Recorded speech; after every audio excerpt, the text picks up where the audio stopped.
श्रीराम राम रामेति रमे रामे मनोरमे सहस्रनाम तत्तुल्यं रामनामवरानने। श्रीराम राम रामेति रमे रामे मनोरमे सहस्रनाम तत्तुल्यं रामनामवरानने। श्रीराम राम रामेति रमे रामे मनोरमे सहस्रनाम तत्तुल्यं रामनामवरानने। శ్రీరామనామవరానన ఓం నమ ఇతి. భక్తులందరికీ స్వాగతం. మనము నిన్నటి రోజున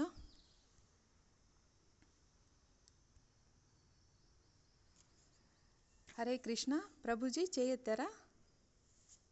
ఏమన్నా చెప్పాలనుకుంటున్నారా? ఓకే, పొరపాటున వచ్చినట్టుంది.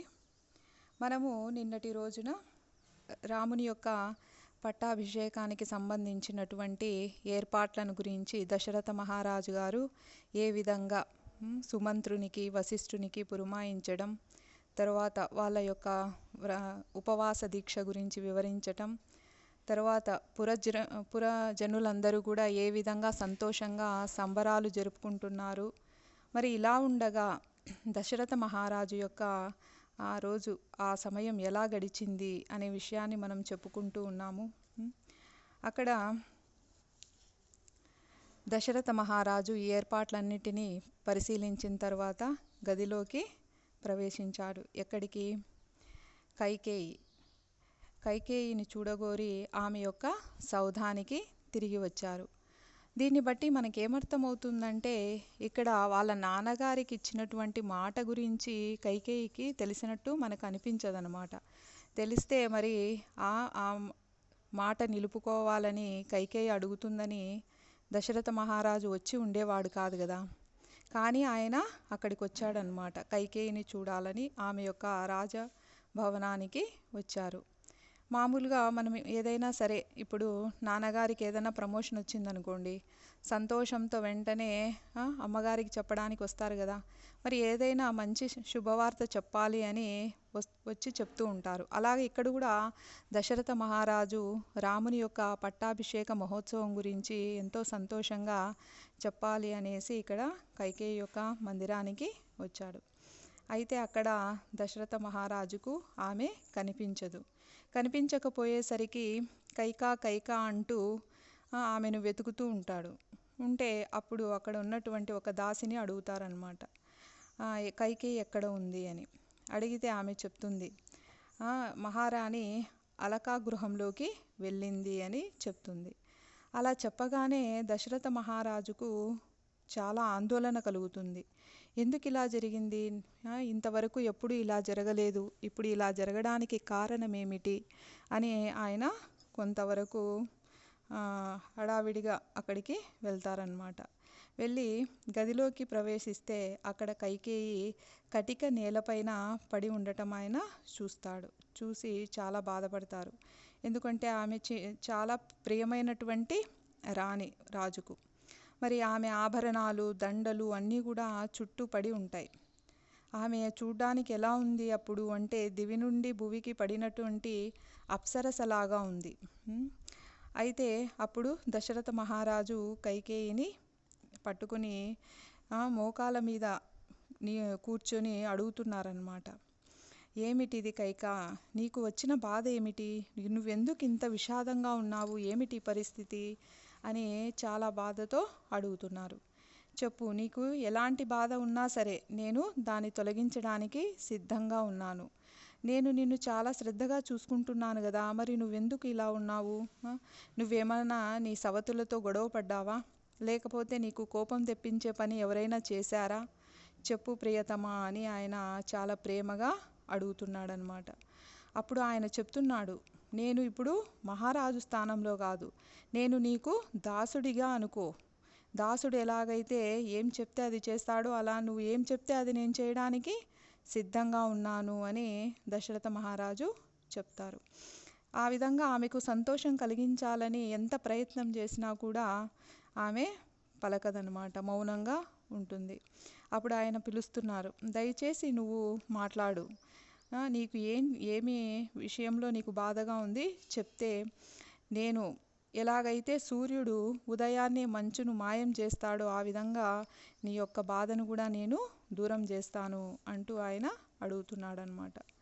అయితే ఆ మాటలన్నింటినీ విన్నటువంటి కైకేయికి మనసులో అనిపిస్తూ ఉంది, ఈ క్షణంలో ఇంకా మహారాజు నేనేమడిగితే కూడా అది సరేనని అంటాడు అని ఆలోచిస్తూ ఉంది. ఆ విధంగా కొద్దిసేపు ఉన్న తర్వాత ఆమె చెప్తుందన్నమాట, మహారాజా, నన్ను ఎవరు అవమానించలేదు, నా పట్ల ఎవరు అగౌరవంగా మాట్లాడలేదు, కానీ నా మనసులోనిదేమిటో మీకు చెప్తాను, మీరు ఖచ్చితంగా అది నెరవేరుస్తాను అని అంటేనే నేను చెప్తాను, దానికి మీరు నాకు హామీ ఇవ్వాలి అని అంటుంది.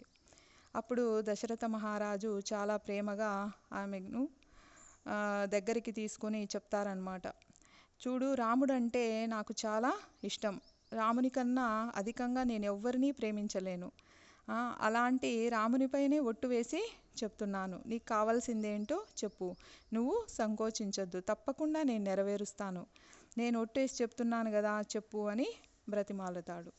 అప్పుడు ఆ విధంగా చాలాసార్లు ఆయన వాగ్దానం చేసిన మీదట కైకేయి ఇంకా నా పని పూర్తయిపోతుంది, ఇప్పుడు అడగంగానే మహారాజు ఒప్పుకుంటారు అని అనుకొని ఆమె చెప్తుందన్నమాట. ఇప్పుడు మీరు నాకు మాట ఇచ్చారు కదా, ఇది ఎలాంటి, ఇక్కడ ఎవరూ లేరు, ఇదొక అలకా గృహం, ఇందులో ఎవరు సేవకులు కూడా లేరు, మరి మీరు నాకు మాట ఇచ్చారు అని అనిండేది మీరు అబద్ధమని తర్వాత చెప్పడానికి లేదు, ఎందుకంటే ద్వాదశాదిత్యులు, ఏకాదశ రుద్రులు, అష్టవసువులు, కవలలైనటువంటి అశ్వినీ దేవతలు అందరూ కూడా దీనికి సాక్షులగుదురుగాక అని ఆమె చెప్తుందన్నమాట. అంతేకాకుండా సూర్యచంద్రులు, అహోరాత్రాలు, చతుర్దిశలు కూడా సాక్షులవుదురుగాక, గంధర్వులు, రాక్షసులు, పితృదేవతలు, భూత పిశాచములు, తక్కిన జీవరాశులన్నీ కూడా ఇప్పుడు సాక్షులగునుగాక, ధర్మాచరణశీలుడు, సత్యవ్రతుడు, ధీమంతుడు అయినటువంటి నా భర్త, నా నాథుడు దశరథ మహారాజు నా కోరికను నెరవేరుస్తానని వాగ్దానం చేశాడు, కాబట్టి వీళ్ళంతా సాక్షులగుదురుగాక అని ఆమె చెప్తుందన్నమాట. చెప్పిన తర్వాత మనం నిన్నటి రోజున చర్చించిన విషయం గురించి చెప్తుంది. పూర్వము నీవు దేవాసుర సంగ్రామంలో, అంటే దేవతలకు అసురులకు జరిగినటువంటి సంగ్రామంలో తీవ్రంగా గాయపడినప్పుడు నిన్ను నేను చాలా సేవించి బ్రతికించాను, అప్పుడు నువ్వు నాకు 2 వరములు ఇస్తానని వాగ్దానం చేశావు, కాబట్టి ఓ రాజశ్రేష్ఠుడా అంటుంది, అంటే రాజులలో శ్రేష్ఠుడైన వాడా అని. మరి ఎందుకంటుంది ఇంకా అంటే ఇంకా మీరు మాట ఇచ్చి తప్పుకోవడానికి లేదు అని మళ్ళీ మళ్ళీ ఇండైరెక్ట్గా గుర్తు చేస్తుందన్నమాట. ఆ 2 వరములు ఈరోజు మీరు నాకు తప్పనిసరిగా ప్రసాదించాలి, లేకపోతే ఈ దుఃఖంతో నేను నా ప్రాణాన్నే త్యజిస్తాను, నా ప్రాణాలనే కోల్పోతాను, కాబట్టి అందువలన నేను అర్థించేది ఏమంటే, ఏవైతే రాముడి పట్టాభిషేకం కోసం మీరు ఏర్పాట్లు చేశారో ఆ ఏర్పాట్లన్నిటితో, ఆ సంభారాలన్నిటితో మీరు భరతుడికి రాజసింహాసనానికి వారసుడిగా ప్రతిష్ఠించాలి, ఇది నా మొదటి కోరిక అని చెప్తుంది. రెండవది, రాముడు ఈరోజే దండకారణ్యానికి వెళ్ళిపోవాలి. ఎలా వెళ్ళాలి? నార వస్త్రాలు, జింక చర్మము మాత్రమే ధరించి 14 సంవత్సరముల పాటు ఆయన ప్రవాస జీవనం గడపాలి, అంటే రాజ్యానికి దూరంగా నివసించాలి అని. నిన్న రామాంజీ సార్ అన్నట్టు ఇక్కడ కూడా చెప్తున్నారనమాట, రాజ్యానికి 14 సంవత్సరములు దూరంగా ఉంటే ఇంకా వాళ్ళు రాజ్యాభిషేకం చేసుకోరు, రాజుగా అవ్వరనమాట. ఆ విధంగా కూడా కైకేయి రాముణ్ణి దూరంగా ఉంచడానికి ప్రయత్నం చేస్తుంది, ఆ విధంగా చెప్పింది. ఈ కైకేయి యొక్క మాటలు విన్న తర్వాత దశరథ మహారాజుకు ఇంకా ఏమీ తోచదు, ఆయన నిశ్చేష్టుడైపోతాడనమాట. నిశ్చేష్టుడైపోయి చాలా బాధపడుతూ అసలు నాకేమవుతుంది, నాకేమైనా పూర్వజన్మకు సంబంధించినటువంటి ఏమైనా విషయం చూస్తున్నానా, ఇదేమన్నా కలనా, నాకు పూర్తిగా మతిపోయినట్లవుతుంది అని ఆయన నిశ్చేష్టుడైపోయినాడు అనమాట. అంటే సంజ్ఞ కోల్పోయినాడు, స్పృహ కోల్పోవడం అనమాట. అంటే మిగిలిన శరీర అవయవాలన్నీ పని చేస్తూ ఉంటాయి, కానీ మెదడు పని చేయదన్నమాట. మనకు సడన్గా ఏదైనా తలకు గుద్దుకున్నామనుకోండి, గడపనో లేకపోతే ఎక్కడో ఒక చోట ఒక రాయో ఏదైనా ఒక కడ్డీనో కొట్టుకుంటే ఒక్క క్షణం పాటు మనకేమీ అక్కడ కనిపించదు, మనం ఆలోచించలేమన్నమాట. ఆ విధంగా అయిపోయింది. ఆ విధంగా ఆయన సంజ్ఞ కోల్పోయినాడు, స్పృహ కోల్పోయినాడు. ఇలా అనుకుంటూ మహారాజు వెంటనే దుఃఖంతో మూర్ఛిల్లి నేల మీద పడిపోయినాడు.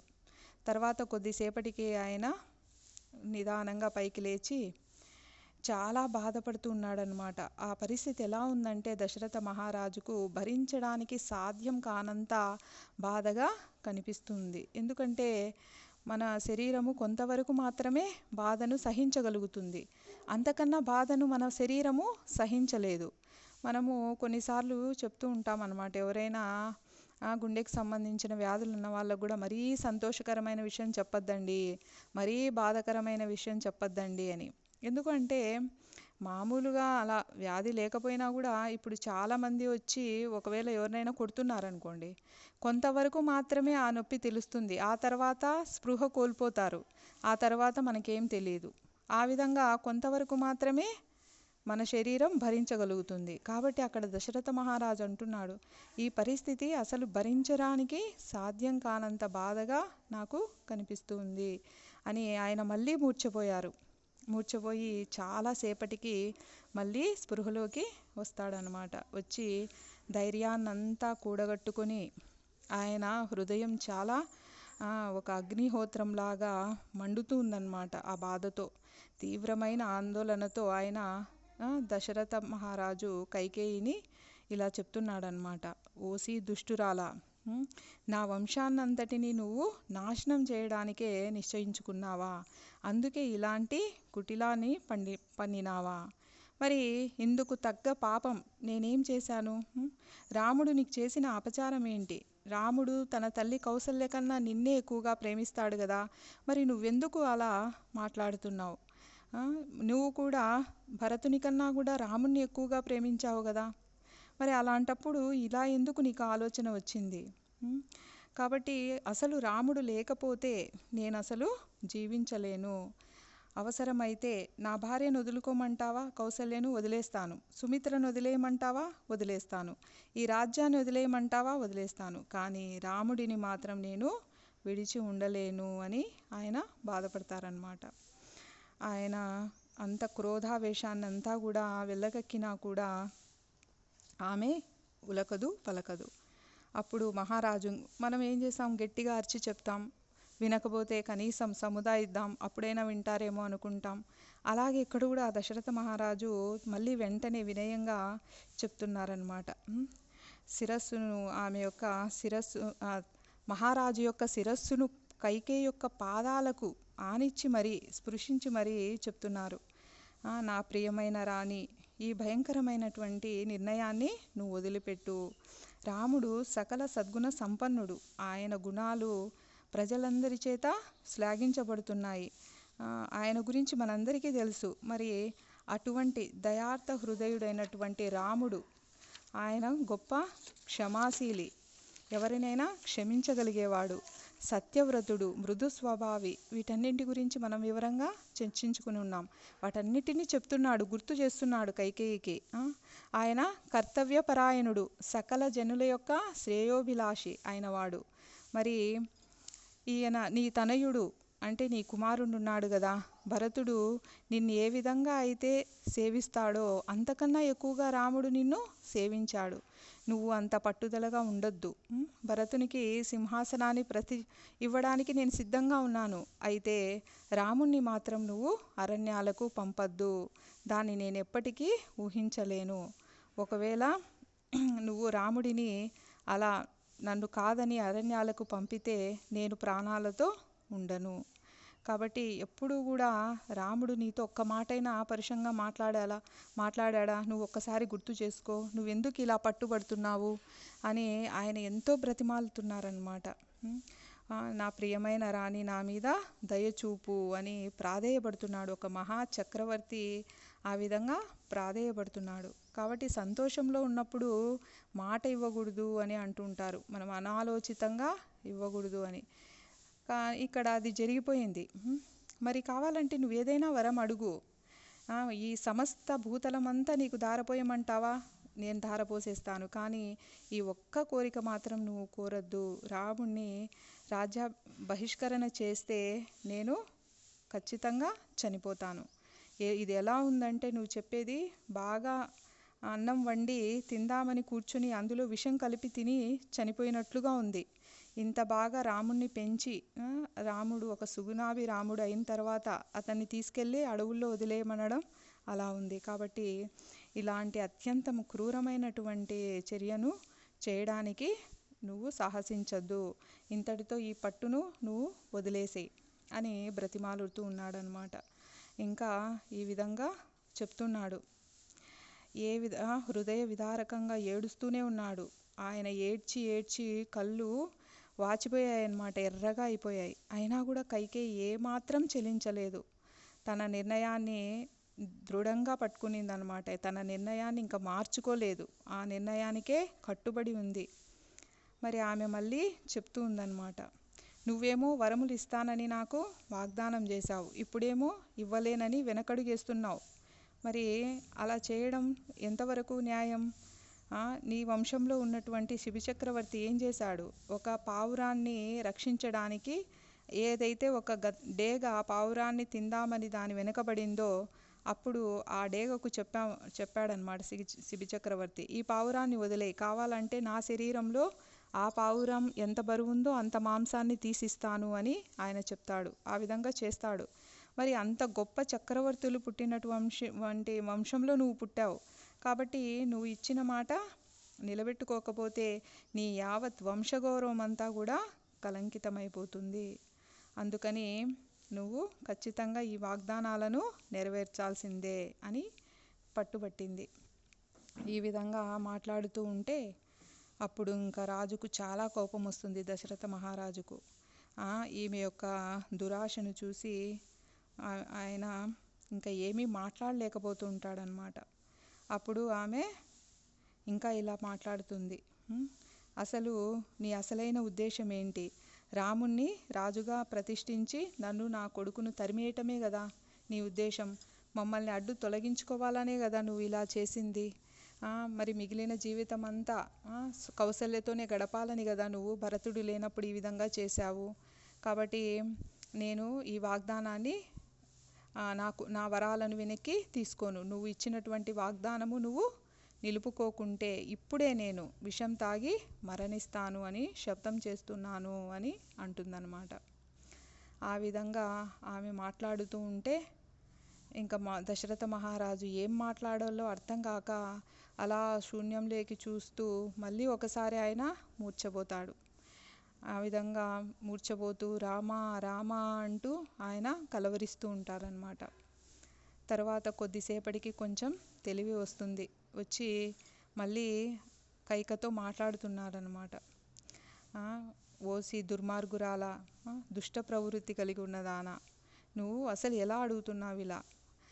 ఒకవేళ నేను గన మరణించినాననుకో, రాముడు రాజ్యాన్ని వదిలిపోయిన తర్వాత నేను మరణిస్తే కనీసం నీ కొడుకు భరతుడు నా ప్రేత కార్యాన్ని చేయడానికి కూడా దగ్గరికి రాకూడదు, అసలు నా శవాన్ని కూడా ముట్టుకోకూడదు అని ఆయన చాలా కఠినంగా చెప్తున్నాడనమాట. అయినా భరతుడు రాముడు లేని రాజ్యాన్ని అసలు స్వీకరించడు. ఒకవేళ నువ్వు ఇలా చేసినా కూడా భరతుడు వచ్చిన తర్వాత నిన్నే నిందిస్తాడు, నువ్వెందుకు ఇలా చేశావని. అప్పుడు భరతుడు నీతో ఉండడు, నేను చనిపోతాను, లక్ష్మణుడు శత్రుఘ్నులు కూడా ఉండరు. మరి నువ్వు ప్రజలందరూ నిన్ను నిందిస్తారు. మరి దేనికోసం నువ్వు ఇంతగా వెంపర్లాడుతున్నావు? నువ్వు అపకీర్తిని మూట కట్టుకుంటావు. కాబట్టి నా మాట విను అని ఆయన వేడుకుంటున్నాడనమాట. ఇంకా ఏమని చెప్తున్నాడు? ఒకవేళ నేను ఈ పని చేశాననుకో, ప్రజలందరూ నా గురించి ఏమనుకుంటారు? భార్య యొక్క వ్యామోహంలో పడి తన ప్రియమైన కొడుకునే అరణ్యానికి పంపించాడు, చాలా కామపీడితుడు ఈ మహారాజు అని అనుకుంటారు కదా. మరి అలాంటి పరిస్థితుల్లో నువ్వు ఎలా సుఖంగా ఉంటావు అని అడుగుతున్నాడు. ఇంకా ఇలా చెప్తున్నాడు అనమాట, నువ్వు కౌసల్యను గురించి ఆలోచించావా? మరి ఆమె ఎప్పుడూ కూడా నోములు వ్రతాలు దానాలు ధర్మాలు చేస్తూ రాముని గురించే ఆమె ఎప్పుడూ ఆలోచిస్తూ ఉంటుంది. అలాంటి కౌసల్యకు రాముణ్ణి దూరం చేస్తే ఆమె ఇంకా బ్రతకలేదు, ఆమె కూడా మరణిస్తుంది. కాబట్టి నువ్వు ఆలోచించు అని చెప్తున్నాడు. ఇప్పుడు ఇంకా ఎంత చెప్పినా వినడం లేదని, రాముడు అంటే కైకకి ఇష్టం కదా, మరి రాముడు ఎలాంటి కష్టాలు పడతాడో చెప్తే అన్నా తన హృదయం కరుగుతుందేమో, కైక హృదయం అని ఆయన ఇలా చెప్తున్నాడనమాట. మరి ఒకవేళ రాముడిని నువ్వు అడవులకు పంపిస్తే ఇంతగా రాజభోగాలతో పెరిగినటువంటి రాముడు ఎలా జీవిస్తాడు అక్కడ? అంత కఠినమైన జీవితాన్ని, నారవస్త్రాలు ధరించి, సమయానికి సరైన ఆహారం లేక, ఉండడానికి సరైన కుటీరాలు లేక ఎంత ఇబ్బంది పడతారు అని నువ్వు ఆలోచించు అని చాలా బ్రతిమాలుతూ ఉన్నారన్నమాట.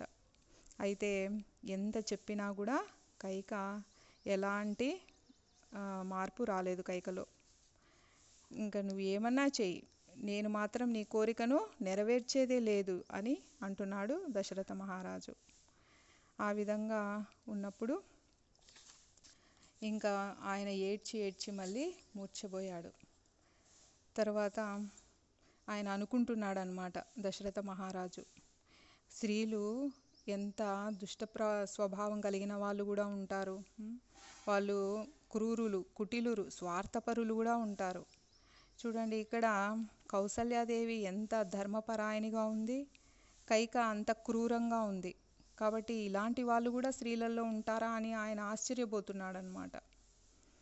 కాబట్టి ఓ భరతుడి తల్లి, నీవు మాత్రం ఖచ్చితంగా చాలా క్రూరురాలివే అని కైకను తిడుతున్నాడు.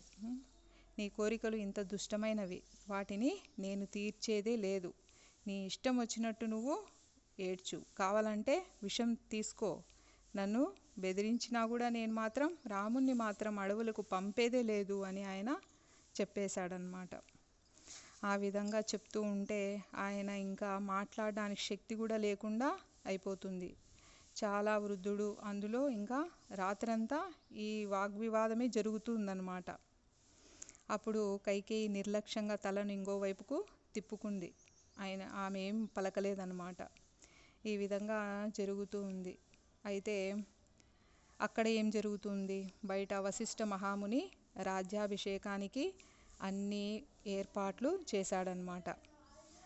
ఆయన చంద్రుని పుష్యమి నక్షత్రంలోకి వచ్చినటువంటి ఆ శుభ నక్షత్రంలో పట్టాభిషేక పవిత్ర ముహూర్తము దగ్గర పడుతూ ఉంది అని ఆలోచించి వస్తున్నాడు వశిష్ఠ మహాముని. వచ్చి దశరథ మహారాజుని తీసుకెళ్లాలని అక్కడికి వస్తూ ఉన్నాడు. ఆయన పురవీధుల గుండా వస్తూ ఉంటే అన్ని ఇళ్ళు కూడా ఎలా ఉన్నాయంటే ప్రతి ఒక్క ఇంటిపైన ధ్వజం ఎగురుతూ ఉంది. తర్వాత తోరణాలతో, పూలదండలతో అలంకరించబడి ఎంతో అందంగా ఉన్నాయి గృహాలన్నీ కూడా. అంతేకాకుండా అక్కడ వీధులన్నిటిలో కూడా సుగంధ ద్రవ్యాలు అన్నీ కూడా చల్లి సువాసనతో అవి ఎంతో శోభాయమానంగా ఉన్నాయన్నమాట. అందరూ జనాలు కూడా ఎలా ఉన్నారంటే ఎప్పుడెప్పుడు రాముడు వస్తాడా, ఆయన్ను చూద్దామా, ఎప్పుడెప్పుడు రాముడు రాజు అవుతాడా, మనము మన కళ్ళతో చూద్దామా అని 1000 కళ్ళతో ఎదురు చూస్తూ ఉన్నారు. ఇంకా మిగిలినటువంటి మహర్షులైనటువంటి వాళ్ళందరూ కూడా వశిష్ఠ మహామునిని అనుసరిస్తూ ఉండగా వాళ్ళందరూ ఆ జనాల మధ్యలో నుంచి దారి చేసుకుంటూ దశరథ మహారాజు యొక్క అంతఃపురానికి వచ్చారు. అక్కడ ఆ అంతఃపురంలో ఉద్యానవనాలు, తామర పువ్వులతో నిండిన హంసలు అన్నీ కూడా చాలా ఆనందంగా సంతోషపరిచే విధంగా ఉన్నాయన్నమాట. పెద్ద పెద్ద వృక్షాలు, ఎంతో నీడనిచ్చేటువంటి మహావృక్షాలు అన్నీ కూడా చాలా అందంగా రాజప్రసాదం అంతా కూడా విరాజిల్లుతుంది. బయట చూస్తే పరిస్థితి ఆనందకరంగా ఉంది, కానీ లోపల అంతఃపురం లోపల ఎంతో బాధాకరమైన సంఘటన జరుగుతూ ఉంది. ఆ విధంగా ఇంకా ఈ విషయాలన్నీ వీళ్ళకు తెలియదు కాబట్టి వశిష్ఠ మహాముని అంతఃపురంలోకి అడుగు పెడతారనమాట. వచ్చిన తర్వాత అక్కడ ముఖ్యమంత్రి అయినటువంటి సుమంత్రుడు కనిపిస్తాడు. కనిపించగానే వశిష్ఠుడు ఆయనతో చెప్తారనమాట, మంత్రివర్య, మీరు వెళ్ళి ప్రభువుకు మేము వచ్చామని చెప్పండి. అంతేకాదు, పవిత్రమైనటువంటి నదుల జలములతో నింపినటువంటి స్వర్ణ కలశాలను మేమన్నీ ఏర్పాటు చేశాం.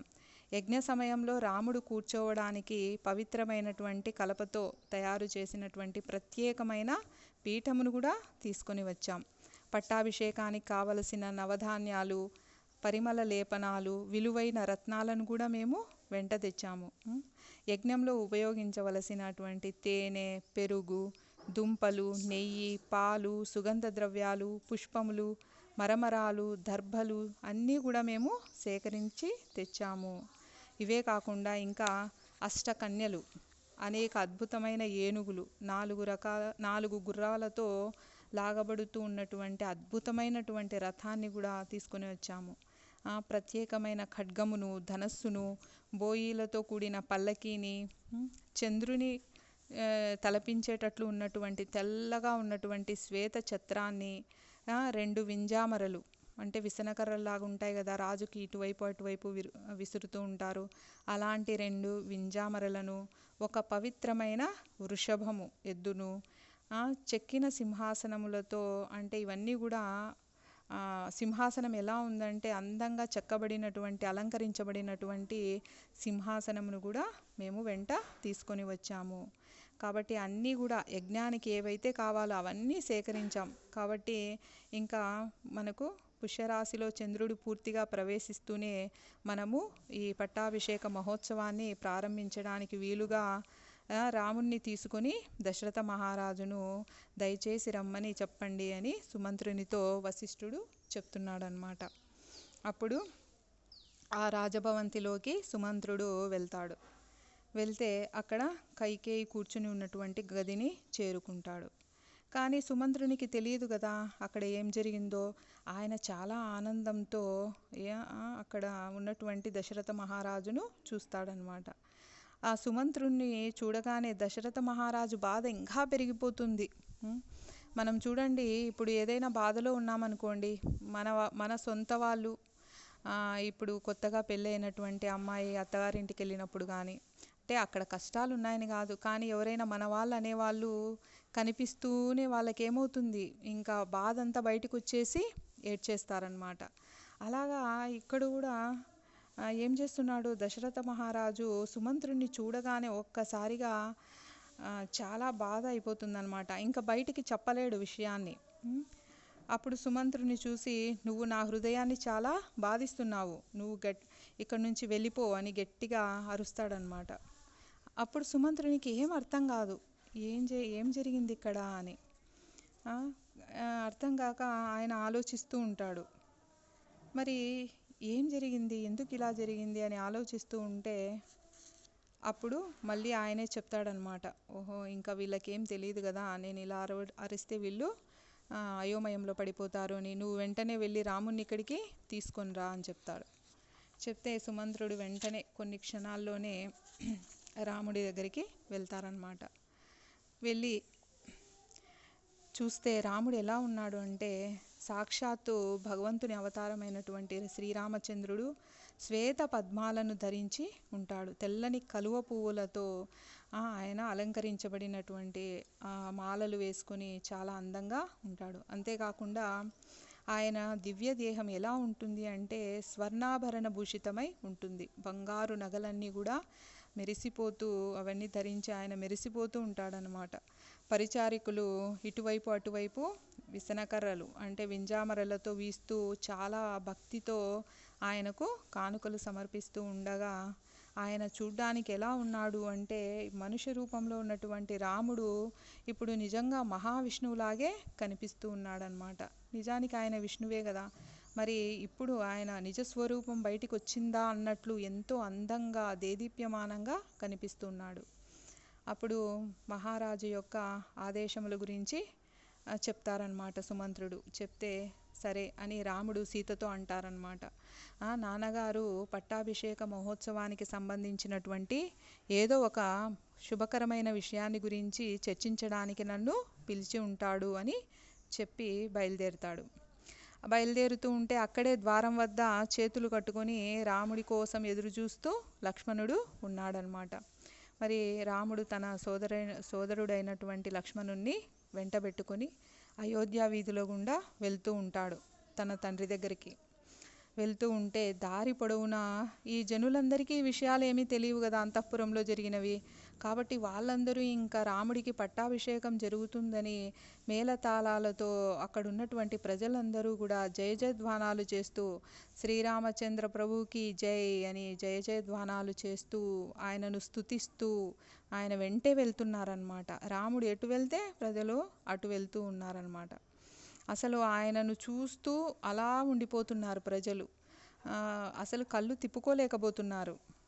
ఆయనను చూడకుండా ఉండడం అనేది భరించలేని బాధగా వాళ్ళకు అనిపిస్తుంది. అంతా వాళ్ళు శ్రీరాముని పట్ల అభిమానాన్ని కలిగి ఉన్నారు. ఆ విధంగా వాళ్ళందరూ వస్తూ ఉన్నారు. మరి తండ్రి యొక్క అంతఃపురంలోకి ప్రవేశించిన తర్వాత ఆయన అక్కడ వచ్చినటువంటి జనులందరినీ వెనక్కి పంపించాడు, లోపలికి ప్రవేశించాడనమాట. మరి లోపలికి వచ్చిన తర్వాత అక్కడ గమనిస్తే ఒక తల్పం మీద కైకేయితో పాటు దశరథ మహారాజు కూర్చొని ఉండడం కనిపిస్తే మరి మహారాజు మామూలుగా ఎప్పుడైనా సరే రాముణ్ణి చూడగానే ఆయనకు సంతోషం కలుగుతుంది కదా. ఇప్పుడు మనం చెప్పుకున్నాం, రాముణ్ణి చూస్తే చాలు ఎవరైనా సంతోషపడాల్సిందే. మరి అలాంటిది దశరథ మహారాజుకు రాముడు అంటే ప్రాణం. మరి ఇప్పుడు దశరథ మహారాజు కళ్ళలో కళ్ళు పెట్టి చూడలేకపోతున్నాడు రాముణ్ణి. నేను ఏ ముఖం పెట్టుకొని రామునికి ఈ విషయాన్ని చెప్పాలి అని. కాబట్టి ఆయన చూడలేక చాలా నిరాశ, నిస్పృహ, ఆందోళనతో అలా ఉన్నాడనమాట. అప్పుడు రాముడు దశరథ మహారాజు దగ్గరికి వచ్చి నిలబడతాడు. అయితే ఆయన మాత్రం రామ రామ అని చిన్నగా పిలిచి ఇంకా ఏం మాట్లాడలేక గమ్మునైపోతాడు. అలాంటి స్థితిలో తండ్రిని చూసి రాముడు చాలా బాధపడతాడు. ఎందుకు నేను ఈరోజు నా తండ్రిని సంతోషపరచలేకపోయాను, నా వల్ల ఏమైనా అపరాధం జరిగిందా అని కైకేయితో అంటున్నారనమాట. ఏం జరిగింది అని అడిగారు. అప్పుడు కైకేయి ఇలా చెప్పడం మొదలుపెట్టింది. మహారాజుకు కోపమేమీ లేదు, ఎవరు కూడా ఆయన్ని బాధ పెట్టలేదు. అయితే ఆయన నీకొక విషయం చెప్పాలని అనుకుంటున్నాడు, కానీ ఆ విషయం చెప్తే నువ్వు బాధపడతావేమో అని ఆయన భయపడుతున్నాడు. అందుకనే ఆయన ఇలా ఉన్నారు అని చెప్తుందన్నమాట. చెప్తే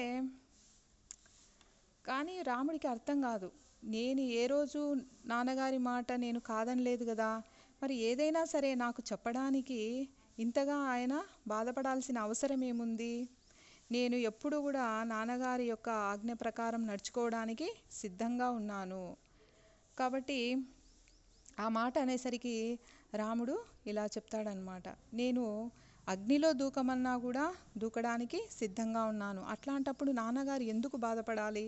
ఏదైనా సరే సంకోచించకుండా నాకు చెప్పండి అని అంటారు. అంటే అప్పుడు ఇంకా రాముడు చెప్తే ఇంకా వింటాడు అని ఒక దృఢత్వం కలిగిన తర్వాత మనసులో కైకేయి చెప్తూ ఉందన్నమాట.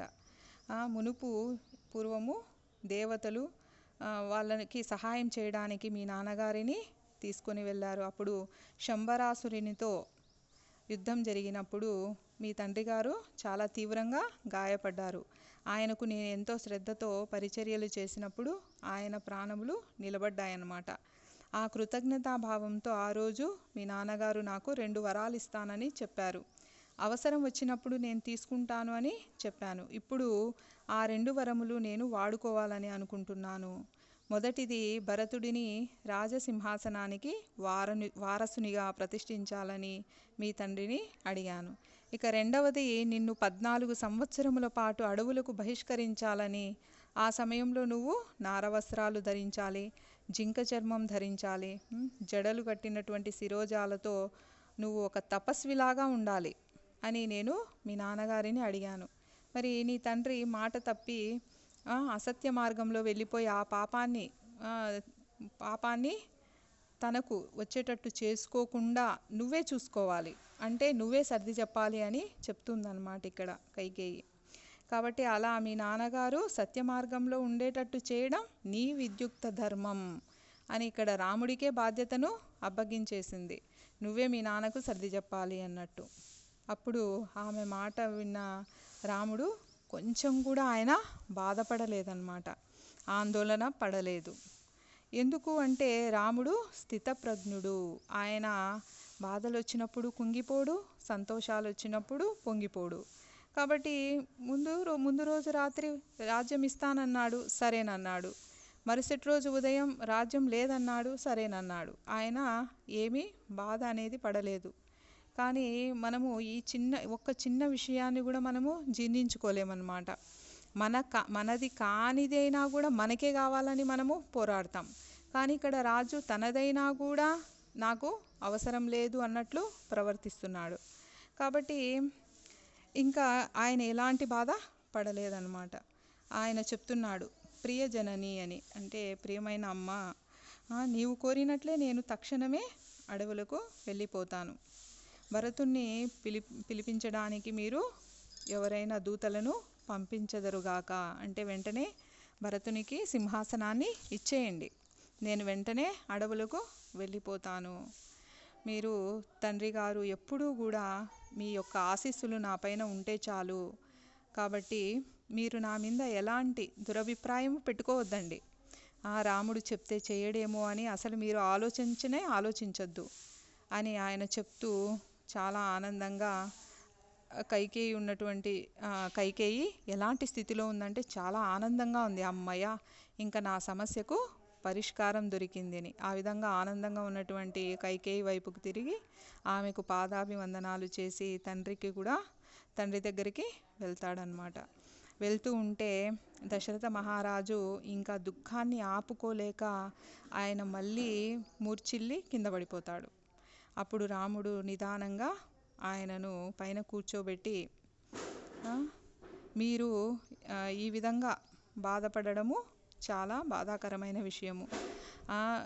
ఇప్పుడు కైకేయితో చెప్తున్నారు, అసలు మీరే నాకు నేరుగా పిలిచి అసలు వరాలు అడగాల్సిన అవసరం ఏముంది? నేను భరతునికి సింహాసనం ఇస్తాను, నువ్వు అరణ్యానికి వెళ్ళిపో, 14 సంవత్సరాలు కాదు, నా జీవితం అంతా అక్కడే ఉండమన్నా కూడా నేను ఉండిపోతాను కదా, మీరెందుకు ఇంతగా ఇబ్బంది పడుతున్నారు అన్నట్టుగా రాముడు మాట్లాడాడనమాట. ఈ విధంగా ఈ సంఘటన జరుగుతుంది. మరి ఆశకు, విషయ వాంఛలకు బానిసగా అయి జీవించడం నా ఆలోచన కాదు అని రాముడు ఇక్కడ చెప్తున్నాడు. అంటే ఆయన జీవితం యొక్క పరమార్థాన్ని తెలుసుకున్నట్లుగా మనకు తెలుస్తూ ఉంది. అంటే విషయ వాంఛలు అనేవి అవి మారిపోతూ ఉంటాయి. మనము ఒక కోరిక కోరుతాం, ఈరోజు మనం కోరుకున్నది 10 సంవత్సరాల తర్వాత మనకు అనవసరం అనిపిస్తుంది. మనము చిన్నప్పుడు ఏదైనా ఒక బొమ్మను చాలా ఏడ్చి కొనిపించుకుంటాం కదా, అమ్మా నాన్నలను ఇబ్బంది పెట్టైనా సరే మాకు ఆ బొమ్మ కావాలి అని. కానీ ఒక 5 ఏళ్ళ తర్వాత అసలు ఆ బొమ్మతో మనకు పనే ఉండదు, అసలు ఎందుకు కొన్నామో కూడా గుర్తుండదు, దాని పక్కన పడేస్తాం. కాబట్టి విషయవాంఛలు అనేవి శాశ్వతమైనవి కాదు. మన ఆశకు కూడా హద్దు ఉండదు. మనకు మంచిగా పిల్లలు చదవాలనుకుంటాం, వాళ్ళు చదివితే మళ్ళీ ఉద్యోగం మంచిది రావాలంటాం, మళ్ళీ పిల్లలు, ఇంకా ఈ ఆశలకు హద్దే ఉండదు. అంతా బాగా స్థిరపడినా కూడా ఇంకా ఏదో కావాలి అని. కాబట్టి ఇక్కడ రాజు కాదు, రాముడు ఆ విధంగా నేను ఈ ఆశలకు, విషయవాంఛలకు బానిసగా ఉండాలని అనుకోవడం లేదు. ఋషుల వలెనే నేను కూడా ధర్మానికై కట్టుబడి ఉండాలని అనుకుంటున్నాను అని చెప్తున్నాడనమాట. కాబట్టి కేవలం ఒక రాజ్యాన్ని పాలించడం కోసం నేను నా ధర్మ మార్గాన్ని ఎప్పటికీ విడిచిపెట్టను. కాబట్టి ఈ విషయంలో మీకు ఎలాంటి సందేహము ఉండాల్సిన అవసరము లేదు, మీరు ప్రశాంతంగా ఉండండి, నేను వెంటనే అడవులకు వెళ్ళిపోతాను అని కైకేయికి రాముడు చెప్తున్నాడనమాట. ఈ విధంగా చెప్పి ఆమెకు వందనం చేసి వెళ్తున్నారు. అక్కడే ద్వారం దగ్గర ఉన్నటువంటి లక్ష్మణుడు ఇదంతా వింటున్నాడు. లక్ష్మణునికి చాలా కోపం అన్నమాట, చాలా కోపం వస్తుంది. అయితే అణుచుకోవడానికి చాలా ప్రయత్నం చేసి ఇంకా రాముడి వెంట వెళ్ళిపోతాడు. వాళ్ళిద్దరూ కూడా రాజప్రసాదాన్ని విడిచిపోయిన తర్వాత రాముడికి జరుగుతున్నటువంటి ఈ అన్యాయానికి ప్రజలందరూ కూడా ఈ విషయాన్ని తెలుసుకొని ఎంతో బాధపడుతూ ఉంటారన్నమాట. వాళ్ళు చేసేటువంటి శోకనాదాలు వినపడినంతనే దశరథ మహారాజు సిగ్గుతో ఇంకా ఏమీ వాళ్లకు సమాధానం చెప్పలేక ఎవరికీ కనిపించకుండా ఆయన నిండా దుప్పటి కప్పుకొని పడుకుంటాడనమాట. ఈ విధంగా ఆ రోజు గడిచింది. తరువాత ఏం జరుగుతుంది, కౌసల్యామాత ఏ విధంగా రాముణ్ణి ఆశీర్వదించి వనవాసానికి పంపిస్తుంది అనే విషయాలను గురించి మనం రేపటి రోజున తెలుసుకుందాం. హరే కృష్ణ.